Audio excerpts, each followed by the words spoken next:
Hello বাচ্চারা, আমি আবার এসে গেছি। আজকের আমরা ডিসকাস করব বায়োমলিকিউলস।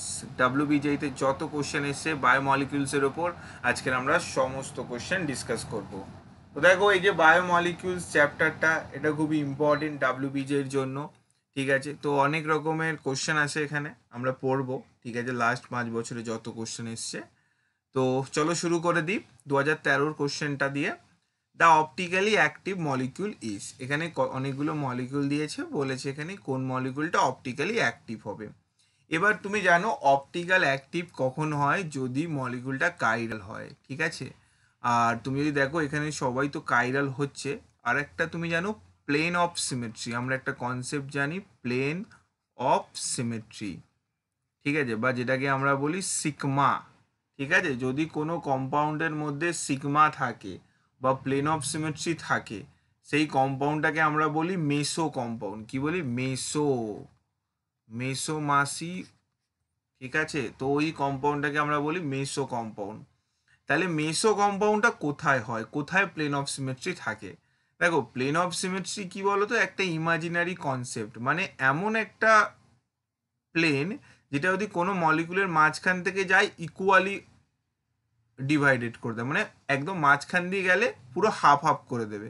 মানে ধরো একটা CO2, ঠিক আছে, এই CO2-র মাঝখান থেকে তুমি দেখো, এই মাঝখান থেকে যদি তুমি কেটে দাও একদম মাঝখান থেকে, তাহলে কি হবে, এই একদিকে একটা অক্সিজেন, অন্যদিকে আরেকটা অক্সিজেন, মানে এটাকে বলছি ইকুয়ালি কাট করে দিচ্ছি। ঠিক আছে, তো এই ইকুয়ালি কাট করে দিলে সেখানে কি হয়, সেই কম্পাউন্ডটাই কি হয়, সিগমা থাকে। কি হয়? সিগমা থাকে। তো এখানে তুমি যদি দেখো এখানে কোন কোন মলিকুলটায় তুমি ইকুয়ালি কাট করতে পারবে, মানে একদম সমানভাবে ভাগ করতে পারবে। তো তুমি যদি ভালো করে দেখো, তোমার প্রথম যে অপশনটা আছে ওখানে তুমি মাঝখান থেকে ভাগ করতে পারো। এখান থেকে তোমার সিগমা আছে, তার মানে এই কম্পাউন্ডটা হচ্ছে মেসো কম্পাউন্ড। আর মেসো কম্পাউন্ড সবসময় হয়ে যায় অপটিক্যাল, কি হয়ে যায়, অপটিক্যাল ইনঅ্যাক্টিভ। ঠিক আছে, এটা ইনঅ্যাক্টিভ হয়ে যায়। সেকেন্ড কোশ্চেনে দেখো, সেকেন্ড কোশ্চেনে তুমি মাঝখান থেকে ভাগ করতে পারবে, তাহলে এটাও কি তোমার একটা মেসো কম্পাউন্ড, মানে এটাও কি হয়ে যাবে তোমার একটা অপটিক্যাল ইনঅ্যাক্টিভ। ওকে, এবারে তুমি যদি সি আর ডি কে দেখো, ঠিক আছে, এখানে সিতে তুমি দেখো, সিতে আর ডিতে, এবার ডিতে দেখো, ডিতেও তুমি মাঝখান দিয়ে ভাগ করতে পারবে, কারণ ওপর আর নিচে দুদিকেই সমান গ্রুপ আছে। কিন্তু তুমি যদি সিতে ভাগ করতে যাও, সিতে ভাগ হবে না সমানভাবে। কেন বলো তো? কেন, তুমি যদি ভালো করে দেখো, ওপরে দেখো COO আছে, আর নিচে দেখো COOH আছে। তো এই যে দুটো গ্রুপ, এই দুটো গ্রুপ আলাদা। ওপরে আছে এস্টার গ্রুপ COO, আর নিচে আছে COOH অ্যাসিড। তো এস্টার আর অ্যাসিড তো আলাদা গ্রুপ, তার মানে এখানে মেসো যাবে না, মানে এখানে সিগমা হবে না। তার মানে এখানে সিগমা হবে না, মানে এটা হয়ে যাচ্ছে optical active.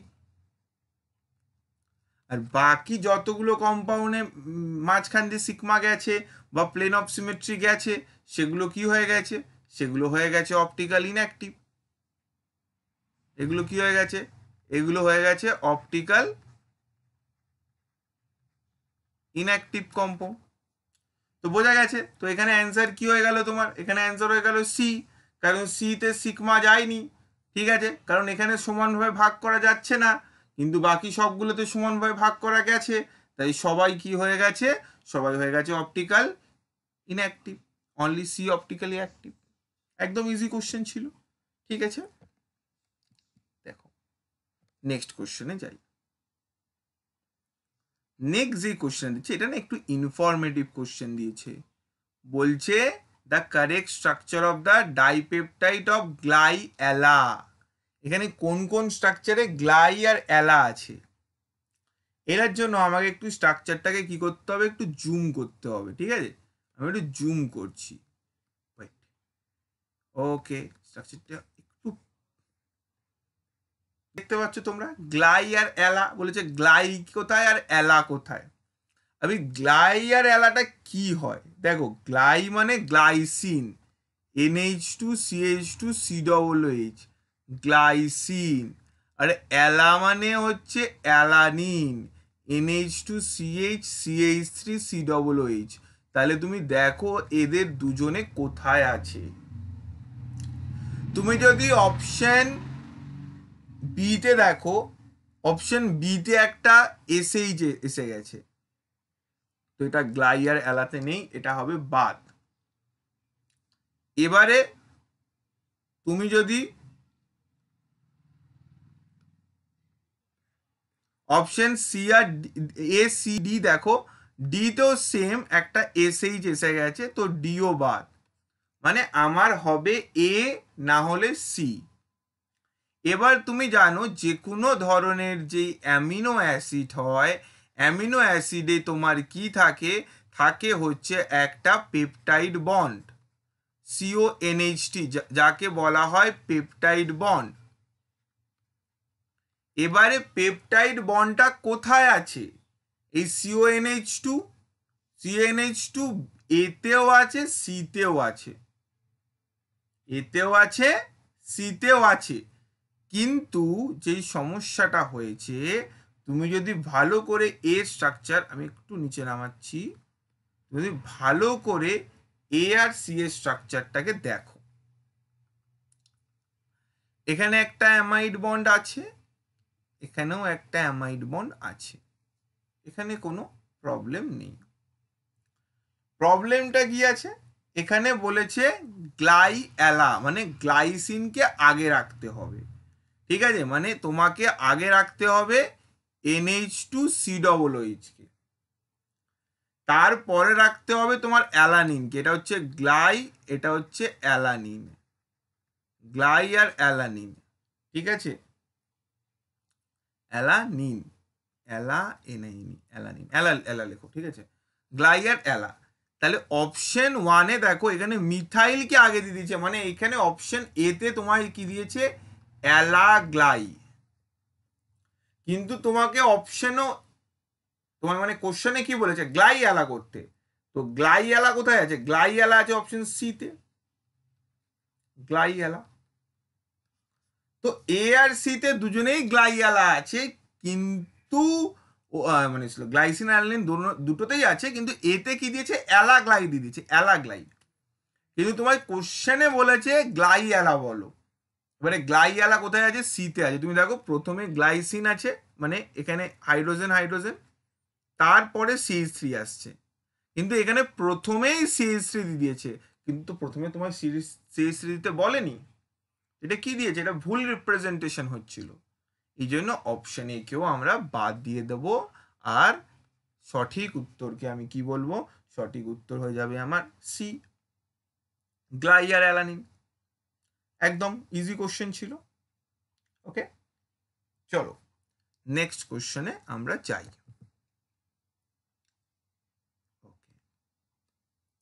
Ribose and 2-deoxyribose can be differentiated by, বলছে রাইবোস আর 2-deoxyribose এদেরকে তুমি কিভাবে আলাদা করবে।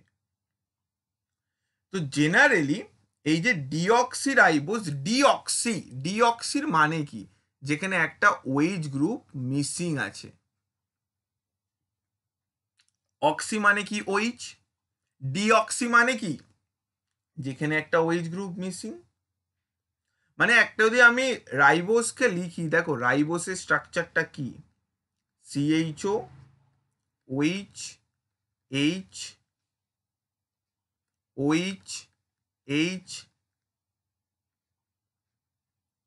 H OH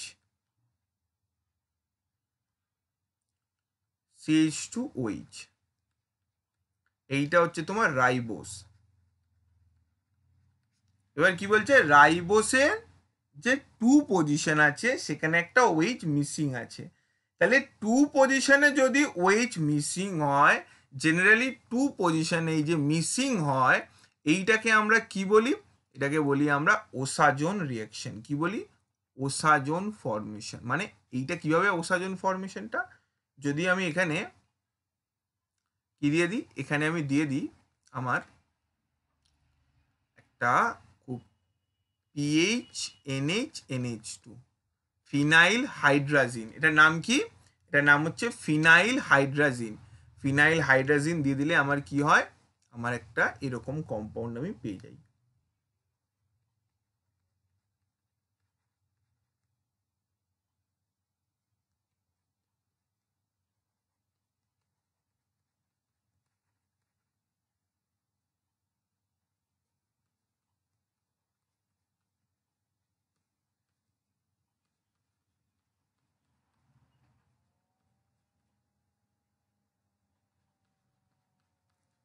এখানে কি হচ্ছে, আমার এটা হচ্ছে ওসাজোন রিয়াকশন। এই যে প্রোডাক্টটা আমার ফর্ম হয়েছে না, এই প্রোডাক্টটাকে বলা হয় ওসাজোন ফর্মেশন। কি বলা হচ্ছে? ওসাজোন। এই ওসাজোনে কি হয়, যে টু পজিশনের ওইচটা ছিল, দেখো এখন যে সেকেন্ড কার্বন, মানে তুমি যদি ওপর থেকে নিচের দিকে যাও 1 2 3 4 5, ঠিক আছে, তাহলে টু পজিশনে দেখো আর ওইচ গ্রুপ নেই।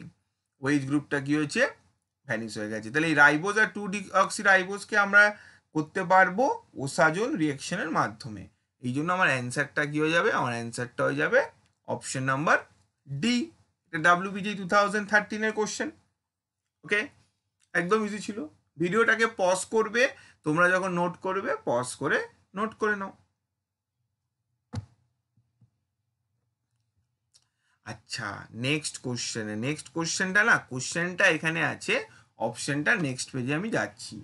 কোশ্চেনটাই কি বলেছে, বলছে the DNA consecutive deoxy nucleotides are connected via, ঠিক আছে, কিভাবে কানেক্টেড থাকে। যদি আমি একটু আমার নেক্সট অপশনে যাই, আমি দেখতে, আমাকে কি বলেছে, আমাকে বলেছে কি কি থাকে, ফসফোডাইএস্টার লিঙ্কেজ, ফসফোমোনোএস্টার লিঙ্কেজ, ফসফোট্রাইএস্টার লিঙ্কেজ আর ফসফোঅ্যামাইড লিঙ্কেজ। ঠিক আছে, এবারে আমি যদি এই কম্পাউন্ডটার স্ট্রাকচারটা দেখি, বেসিক্যালি আমার এরকম থাকে, অক্সিজেন অক্সিজেন, আর এই দুদিক থেকে কানেক্টেড থাকে, ফসফরাসের সাথে অক্সিজেন থাকে আর দুদিক থেকে কানেক্টেড থাকে। মানে এই যে ডিএনএ যেটা আমার থাকে, যে নিউক্লিওটাইডটা, ঠিক আছে, সেই নিউক্লিওটাইডটা কি আমার, আমার হচ্ছে ফসফোডাইএস্টার। ডাই কেন? কারণ তুমি দেখো দুদিক থেকে ভ্যাকেন্ট আছে, দুদিক থেকে কানেক্টেড হতে পারবে, দুদিক থেকে অন্য গ্রুপের সাথে কানেক্ট হতে পারবে, তাই এটাকে আমরা বলছি ফসফোডাইএস্টার লিঙ্কেজ। ওকে, কি বলছি, ফসফোডাইএস্টার লিঙ্কেজ। নোট করে রাখো স্ট্রাকচারটাকেও। ওকে, মোনোএস্টার বলছি না, কারণ এর দুদিক থেকে অ্যাটাক করতে পারবে, এই জন্য ডাই। ওকে, নেক্সট কোশ্চেন 2014 এর, the number of amino acids and number of peptide bonds in a linear tetrapeptide made of different amino acid are respectively। তো বলছে যে অ্যামিনো অ্যাসিড আছে, তার number of different peptide bond and linear tetrapeptide কি হবে। এবার দেখো ভালো করে কোশ্চেনটাকে পড়ো। অ্যামিনো অ্যাসিড আছে, বলছে কতগুলো অ্যামিনো অ্যাসিডের কতগুলো পেপটাইড বন্ড হবে। লিনিয়ার টেট্রাপেপটাইড, আচ্ছা, ডিফারেন্ট অ্যামিনো অ্যাসিড রেসপেক্টিভলি। এবারে ভালো করে কোশ্চেনটাকে বুঝতে হবে। তোমাকে এখানে কি বলে দিয়েছে, এখানে তোমায় বলে দিয়েছে টেট্রাপেপটাইড আছে, the number of amino acid and number of peptide bond.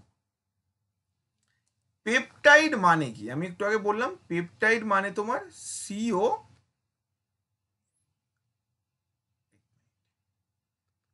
Peptide মানে কি তোমার সিও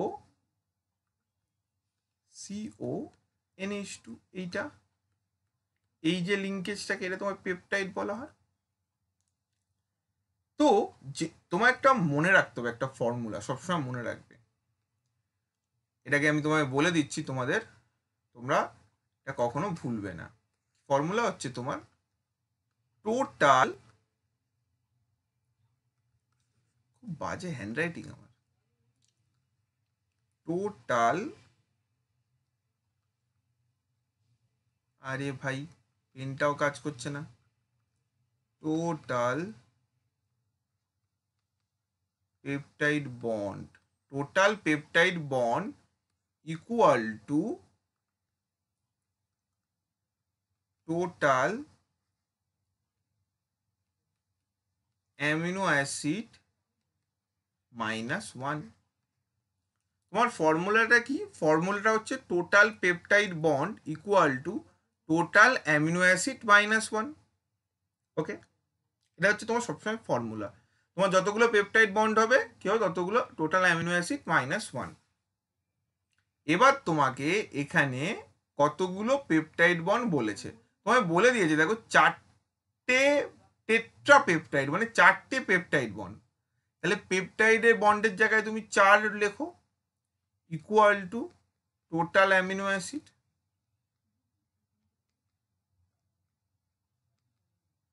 -1। ওকে, তাহলে এবার দেখো তোমার টোটাল অ্যামিনো অ্যাসিড কত আসছে। টোটাল অ্যামিনো অ্যাসিড কত আসছে? টোটাল অ্যামিনো অ্যাসিড এদিকে 1টা চলে গেলে 5, মানে অ্যামিনো অ্যাসিড তোমার 5 আর পেপটাইড বন্ড তোমার 4। তাহলে দেখো তো কোথায় আছে অ্যামিনো অ্যাসিড 5 আর 4, কোন অপশনে আছে? কোন অপশনে আছে? কোন অপশনে আছে? কোন অপশনে আছে? আমি পেয়ে গেছি, পেয়ে গেছি, অ্যান্সার সিতে আছে, অ্যান্সার সিতে আছে, পেয়ে গেছি। পেয়েছো? পাওয়া তো উচিত। Total number of amino acid and number of peptide bond, total number amino acid 5 আর পেপটাইড বন্ড 4। তো অ্যান্সার আমার কত হলো? অ্যান্সার আমার সি হয়ে গেল, একদম ইজি। জাস্ট কি করতে হবে, তোমাদের এই ফর্মুলাটা ইউজ রাখতে হবে, total peptide bond equal to total amino acid -1, total peptide bond equal to total amino acid -1। আর পেপটাইড বন্ড এখানে বলেই দিয়েছিল টেট্রা পেপটাইড, ভালো করে দেখো, টেট্রা পেপটাইড বলেই দিয়েছিল। তাহলে 4 পুট করলাম আর অ্যামিনো অ্যাসিড 5 বের করে নিলাম, একদম ইজি। চলো নেক্সট কোশ্চেনে যাই।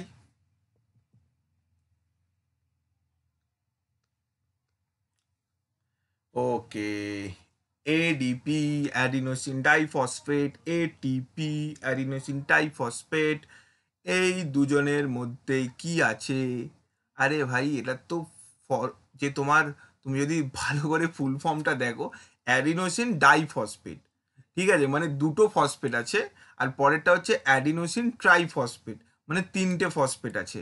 তার মানে এদের মধ্যে কিসের ডিফারেন্স আছে? ফসফেট গ্রুপের, ফসফেট ইউনিট। অ্যাডিনোসিন ডাইফসফেটে দুটো ফসফেট ইউনিট আছে, ঠিক আছে, এখানে দুটো। অ্যাডিনোসিন ট্রাইফসফেট এখানে 3টে। তাহলে এদের ডিফারেন্স কি আছে? ডিফারেন্স আছে ফসফেট গ্রুপে। তাহলে অ্যান্সার হয়ে যাবে এ। আরে এ তো বোকা বোকা কোশ্চেন দেয় না, মাথা খারাপ করে দেয়। চল, এডিপি আর ATP, adenosine diphosphate adenosine triphosphate, difference আছে ফসফেট গ্রুপের। Next question.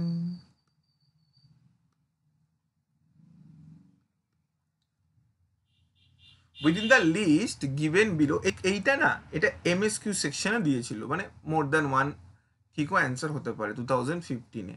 The within the list of the compound given below, the correct pair of the structure of alanine pH range 2 to 4 and 9 to 11।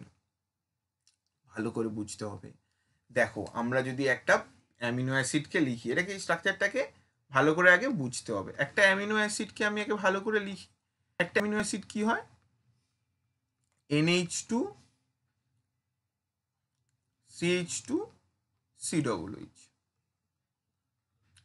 এবার amino acid কি করে? সবসময় কিসে থাকে বলো তো? জুইটার আয়নিক ফর্মে থাকে, জুইটার আয়ন, মানে NH3 প্লাস CH2 COO- এই ফর্মে থাকে জুইটার আয়ন।